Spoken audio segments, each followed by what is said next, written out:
The problem, Alex decided as he adjusted the ill-fitting universal translator clip to his collar, wasn't that he'd declared war on 3 separate, entirely solvent star systems. He'd filled out the correct forms for that. In triplicate. No, the problem was that High Proctor Zorgan of the Galactic Adjudication Conclave was vibrating with such incandescent rage that the light was making it hard to read his notes. You have to understand, Zorgan wasn't the sort of being who got angry in the traditional, fleshy sense. He was a crystalline entity, a 7-foot-tall shard of what looked like sentient amethyst, and his emotions manifested as shifts in luminosity and harmonic resonance. Right now, he was glowing like a supernova inside a disco ball, and the resonant frequency he was putting out was making Alex's teeth feel loose. Human, Zorgan chimed, the sound 1,000 tiny bells all ringing in accusation. Explain. Explain this administrative atrocity. Around the vast, circular chamber, hundreds of other beings murmured, rustled, or slimed in agreement. There was Grak of the Kthar, a 4-armed warrior built like a stack of granite boulders, polishing one of his ceremonial tusks with a thoughtful, dangerous expression. There was the Ploxian delegation, a trio of gelatinous cubes who jiggled with schadenfreude. And then there were the ambassadors from the Rylos conglomerate, the Cygnus X-1 Directorate, and the Carina Arm Authority, the 3-star systems currently, and much to their surprise, at war with a species of sentient dust mites. They looked less angry and more existentially confused, like someone had just explained recursion to a housecat. Alex cleared his throat.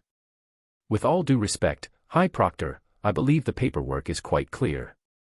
On stardate 548372, the sovereign nation of Flumph, hereafter the Flumph, entered into a mutual defense pact with the Terran Confederacy, per Galactic Compact subsection 1138, Article B. He paused, letting the legalese hang in the air. He'd learned early in his logistics career that nothing shuts down an argument faster than citing a rule nobody else has bothered to read.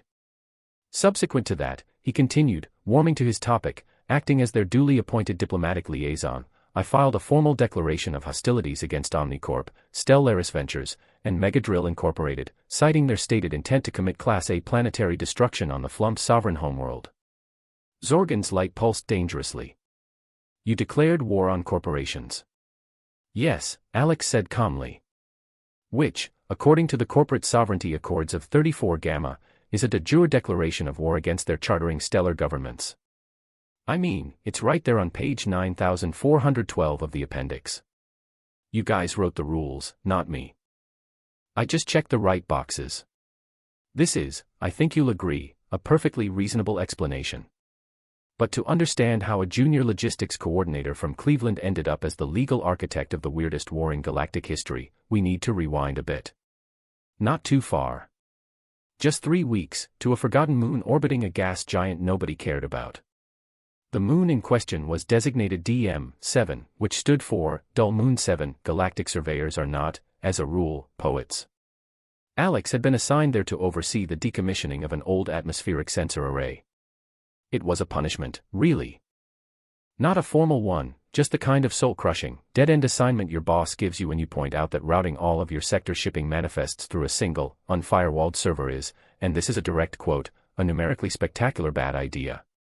So there he was, sitting in a cramped survey outpost, drinking coffee that tasted vaguely of recycled socks and watching progress bars. For 6 days, the most exciting thing that happened was a solar flare that made his screen go all fuzzy for 4 minutes. It was on day 7 that his life got complicated. A faint, patterned signal trickled in through a defunct deep-skin sensor he'd reactivated out of sheer, mind-numbing boredom. It wasn't a distress call. It wasn't a navigational beacon. It sounded, for lack of a better term, polite. After running it through about 17 different decryption protocols, he finally got a translation. The signal was a complex string of modulated pheromones, which his system rendered into flat, robotic English. The voice said, "Excuse me. Terribly sorry to bother you. Would you happen to have a moment?" This, Alex thought, was new. He keyed in a reply. "Who is this?" "We are the Flumph," the voice replied. "We inhabit the Great Crystal. We have noticed your large metal box. We hope we are not trespassing." Alex looked out the viewport at the desolate gray landscape. The only distinguishing feature for 1,000 kilometers was a single, massive crystalline spire that jutted out of the moon's crust like a broken tooth. It was beautiful, in a stark, geological way. Apparently, it was also inhabited. You live, on the crystal. Alex typed. In it, more precisely, the voice corrected gently. It is our world. It sings to us. And, unfortunately, it is scheduled for imminent pulverization. That got Alex's attention. He pulled up the moon's public records. DM-7 was listed as uninhabited, resource-rich, and, as of 2 weeks ago, fully permitted for strip mining operations. The permits were held by 3 of the biggest, most rapacious corporate entities in the Orion arm. They were going to grind that entire crystal spire into industrial abrasives and high-end jewelry. Over the next few hours, Alex established a more stable communication link. He met, virtually, the Flumpha's designated speaker, a being who introduced itself as Squeakpip, third vibrator of the Resonant Council. The Flumph, it turned out, were a civilization of silicon-based microscopic beings. They weren't just living on the crystal, they were the crystal, in a symbiotic, networked consciousness sort of way. They measured time in microseconds, and their entire history was written in the subtle fractures and resonant frequencies of their home. They were, by any meaningful definition, alive, intelligent, and about to be turned into sandpaper. Have you filed a protest with the conclave? Alex asked, already knowing the answer. Oh, many times, Squeakpip's translated voice sighed. It was a sound like digital sand falling. They classified us as non-sapient microbial formations. Our petitions were rerouted to the Bureau of Pest Control and Sanitation. We received a very nice automated message informing us that our extermination would be performed in a humane and ecologically responsible manner. Alex felt a familiar pang of sympathy. It was the same feeling he got when he saw a perfectly optimized logistics route get scuttled by an executive who liked the way the other, stupider route looked on a PowerPoint slide. It was the feeling of seeing a good, elegant system about to be smashed by idiots with more power than sense. We have explored all peaceful, legal, and administrative avenues, Squeakpip continued. Our existence is considered an externality. A rounding error in a profit-loss calculation. Our songs will be silenced, our history erased, all for a 4% quarterly increase in Omnicorp's stock value. Alex stared at the screen. He could just sign off on the decommissioning report. He could pack up, leave, and let galactic capitalism run its course. It was the smart thing to do. The safe thing. It was what his boss would have wanted. He took a sip of his terrible coffee. Rounding errors, he muttered to himself. I hate rounding errors. He typed back to Squeakpip. Okay. I think I have an idea. It's a really, really stupid idea. It involves a frankly irresponsible amount of paperwork and will almost certainly get me fired. You in? There was a pause, a series of frantic, high-pitched squeaks on the raw feed. Then the translator kicked in. We do not fully comprehend, fired, but the rest sounds significantly better than humane extermination. We are in. And that's how Alex found himself spending the next 48 hours mainlining caffeine and scrolling through the unholy Bible of galactic bureaucracy, the Galactic Compact. It was a document so vast, so dense, and so riddled with contradictory amendments that no sane person had ever read the whole thing. But Alex wasn't sane. He was a logistics guy. Finding the one tiny, overlooked clause that makes a whole broken system work was his superpower. He bypassed the sections on sapient rights, the Flumph weren't recognized, so that was a dead end. He skipped environmental protections, the corporations had waivers for those. He dove deep into the muck, into the sections nobody ever read. Trade law. Corporate charters. And then, glowing like a holy grail in a sea of jargon, he found it. Tucked away in the chapter on interstellar conflict resolution, between a clause about the proper way to address a Holian sludge emperor and a footnote on the acceptable collateral damage to non-sentient flora. Subsection 1138, Article B, any recognized galactic power may enter into a pact of mutual defense with any sovereign entity, irrespective of said entity's conclave recognition status, provided said entity possesses a coherent governing body and a defined sovereign territory. It was a relic, an old clause from the expansionist era, designed to let big empires absorb smaller worlds without a lot of fuss. But it had never been repealed. And it was a loophole you could fly a dreadnought through. The Flumph had a government, the Resonant Council. They had a territory, the Great Crystal. All they needed was a recognized galactic power to sign on the dotted line. The Terran Confederacy was, just barely, a recognized power. And Alex, as the sole official human representative within 500 light-years, had low-level diplomatic authority for emergency situations. He looked at the mining ships scheduled to arrive in a week. He looked at the frantic, hopeful messages from Squeak Pip. He considered the sheer, cosmic injustice of it all. This wasn't just an emergency. It was a goddamn travesty. He opened a fresh document. Title: Mutual Defense Pact between the Terran Confederacy and the Sovereign Nation of Flumph. He began to type. Back in the conclave chamber, the ambassador from the Rylos conglomerate, a tall, bird-like creature named Pri, finally found his voice. It was a series of indignant squawks. This is preposterous. The Flumph are not a nation. They are a geological feature. Our contract to pulverize that feature is legally binding. Actually, Alex said, holding up a data slate, they are. I've submitted for their review a topographical scan of the Great Crystal, indicating the locations of their primary civic structures, energy conduits, and data archives, or as they call them, song nodes. I've also included a translated copy of their founding legal document, the First Resonance, which establishes the Resonant Council. It's all in the file. Appendix C. Pri's beak opened and closed silently. He looked like a parrot who had just been asked to do calculus. Furthermore, Alex pressed on, feeling a strange sense of exhilaration. The moment the pact was ratified and filed, their sovereign territory fell under the protection of the Interstellar Belligerence Accords. Specifically, the part that prohibits hostile action against a belligerent's homeworld without a formal review by the War Adjudication Committee. High Proctor Zorgan dimmed to a sullen, bruised purple. The War Adjudication Committee has a current backlog of 7,000 standard years. Yeah, I saw that, Alex said with a sympathetic nod. Tough break. You guys should really invest in a better digital filing system. I could make some recommendations.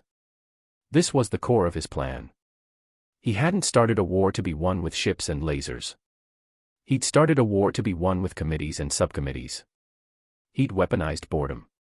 He'd bogged down 3 multi-trillion credit corporate empires in the one thing they couldn't blast their way through: red tape. The ambassador from Megadrill Incorporated's home system, a squat, armored being whose species communicated primarily through threat displays, clacked his mandibles in frustration. This is a farce. We will not be stopped by a clerical error. It's not an error, Alex corrected him politely. I double-checked my work. The forms were filed correctly. The fees were paid. The automated system even sent me a confirmation receipt. Would you like to see it? I printed a copy for my records.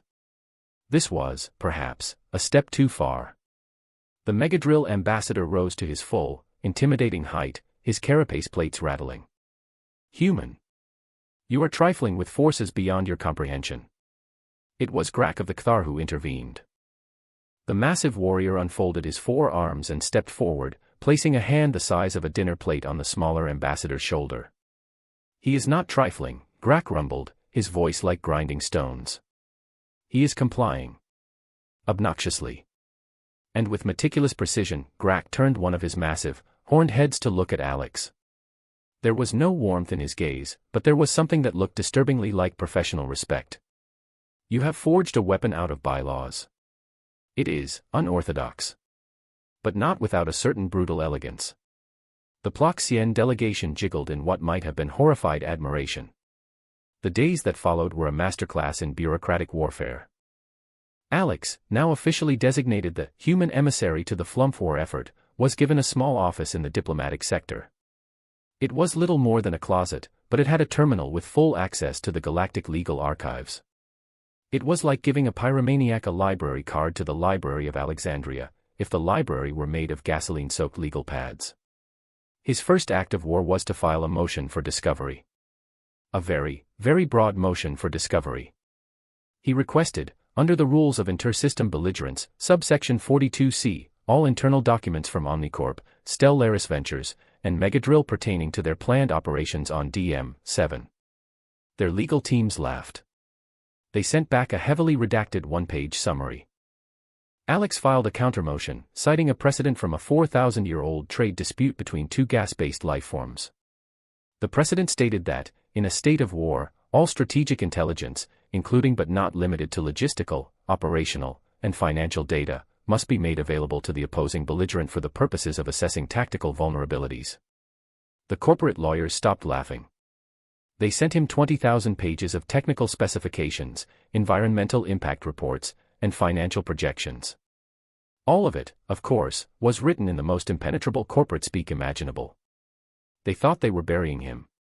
They didn't realize he was born in the paper avalanche. Molded by it. For fun, Alex used to read quarterly earnings reports. He spent the next 3 days doing nothing but reading, cross-referencing, and drinking truly heroic amounts of coffee. And he started finding things. Little things. An improperly filed environmental waiver here. A safety inspection that was signed off on a day the inspector was officially on a different planet there.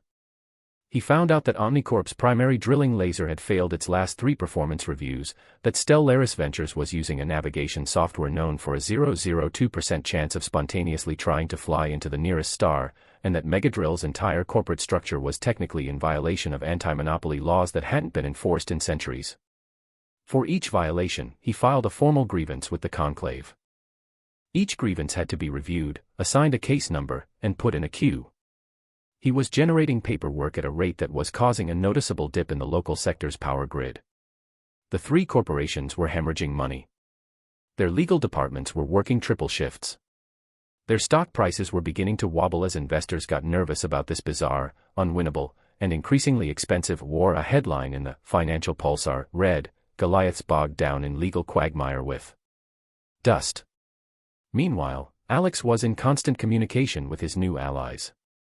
The Flumph, using a grant from a human first contact fund that Alex had secured for them, had upgraded their translation software. Squeak Pip's voice now came through with the warm, erudite tones of a university professor. "Emissary Alex," Squeak Pip vibrated one afternoon, "we have been analyzing the corporate schematics you forwarded. Their primary extraction method involves the use of a wideband sonic resonator designed to shatter the great crystal along its resonant fault lines. This is, from our perspective, spectacularly barbaric." "I figured," Alex said, rubbing his eyes. "Can you do anything about it?" "Our ability to manipulate the physical world is subtle," Squeak Pip explained. "We are not a people of action, but of harmony. We can, however, make very precise adjustments to the moon's localized magnetic and gravitational fields. Nothing dramatic. Just nudges." Alex leaned forward, a slow grin spreading across his face. "Nudges, you say? Tell me more about these nudges." The turning point came a week later. Megadrill Incorporated, the most aggressive and least patient of the 3 corporations, decided to test the legal boundaries. They claimed they weren't starting mining operations, merely sending an unmanned, geological survey drone to the vicinity of DM-7 to re-verify their claim. It was a transparently flimsy excuse, but their lawyers argued it didn't constitute a hostile act. Alex argued otherwise. He filed an emergency injunction, claiming the drone's sensor package was capable of tactical espionage, and its presence in Flumph sovereign space was an act of aggression. The injunction went into, you guessed it, a queue. The drone, a sleek, menacing wedge of black metal, dropped out of hyperspace and began its slow approach toward the moon. On the bridge of the Megadrill command ship, executives watched the feed, smug and confident. "See," sneered the sector manager. "The human is powerless. What are they going to do? File another form." On DM-7, Alex was on an open channel with Squeak Pip. "They're coming in hot. You guys ready?" "We are ready, emissary," Squeak Pip's calm voice replied. "We will sing them a song of minor inconvenience." As the drone entered the moon's upper orbit, the Flumph began to vibrate. It wasn't a sound, not really. It was a coordinated, civilization-wide hum, a focused resonance that rippled through the great crystal and out into the space around it. The moon's magnetic field, normally stable, began to fluctuate. It wasn't by much. Just a few microteslas here and there. A gentle, cosmic nudge. For the drone's sophisticated navigation system, it was utter chaos. Its internal compass started spinning like a top. Its gravimetric sensors reported that it was suddenly upside down and moving sideways.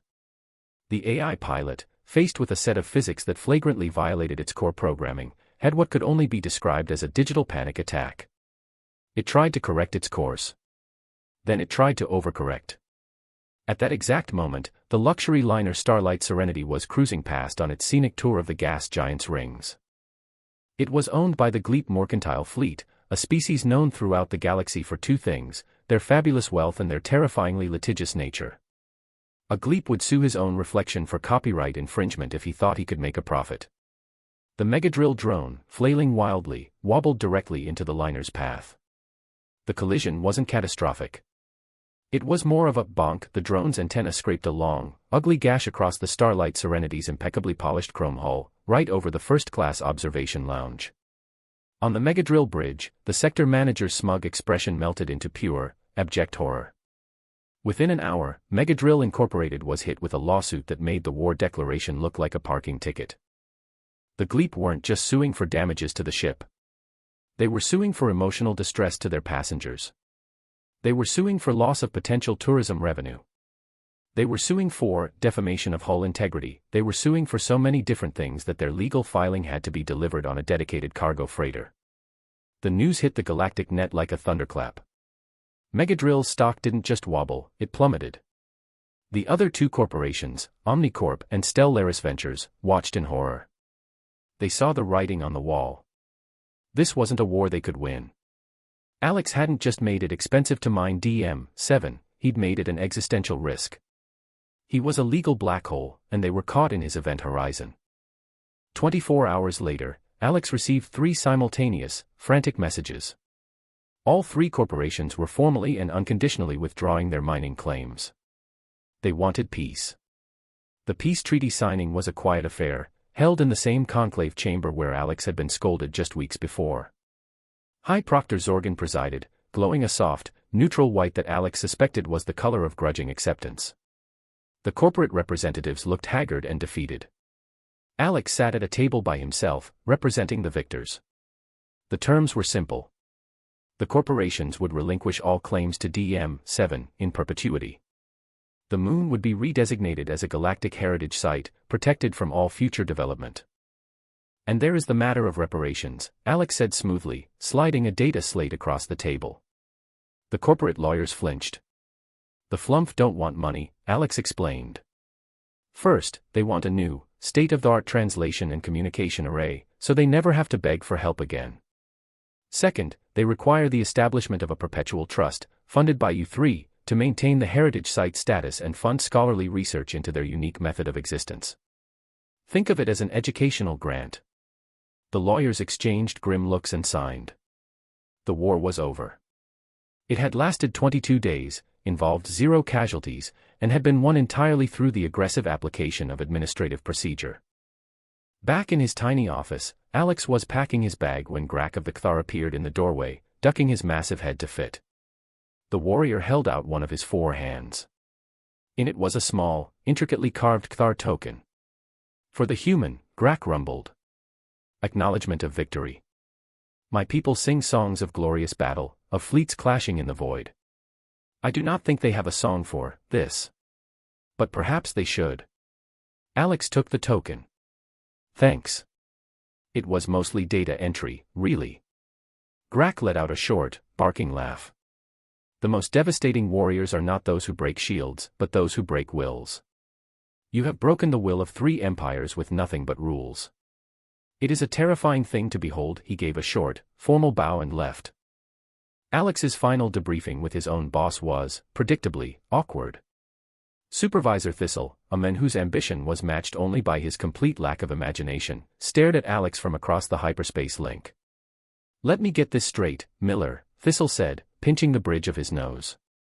You were sent to decommission a sensor array.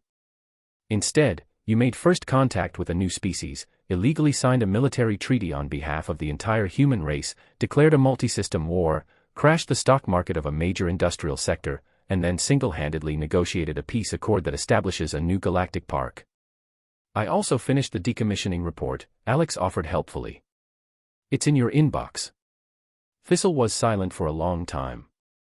The top brass are confused. On the one hand, you violated about 300 different regulations. On the other hand, Humanity just won its first interstellar war with 0 losses and were being hailed as brilliant diplomatic strategists.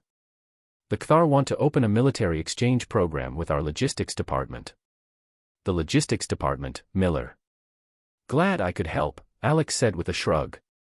I don't know whether to fire you or promote you, Thistle sighed. So I'm doing both. You're being reassigned. Effective immediately, you're our new head of the Department of Creative Conflict Resolution. It's a new department. We just made it up. Your first task is to figure out what the hell you're supposed to do. Alex smiled. That sounded about right. As he was about to sign off, a final message came through from DM7. It was Squeakpip, his voice crystal clear through the brand new communication array. Emissary Alex, the voice chimed, full of a warmth that transcended species. We wanted to thank you. The Great Crystal has never felt so peaceful. We have composed a new song in your honor. It is a song about the quiet warrior who came from the void and fought a battle of pure logic. It is, we believe, our finest work. Just Alex is fine, Squeakpip, he said, feeling an uncharacteristic lump in his throat. And you're welcome. There is one more thing, Squeakpip added. In recognition of your service, the sovereign nation of Flumph has formally nominated you for the Galactic Peace Prize. Alex blinked. The Peace Prize. The highest honor in the galaxy. Wow, he said. I don't know what to say. There is, however, a small administrative matter, Squeakpip continued, his tone now having a hint of familiar, bureaucratic dryness. Due to the circumstances of your intervention, the nomination has been flagged. It has to be formally reviewed and approved by the War Adjudication Committee before it can be processed. Alex stared into space, a slow smile spreading across his face. Of course it did. We are told, Squeakpip concluded, that they have a bit of a backlog. The current estimated wait time is approximately 7,000 years.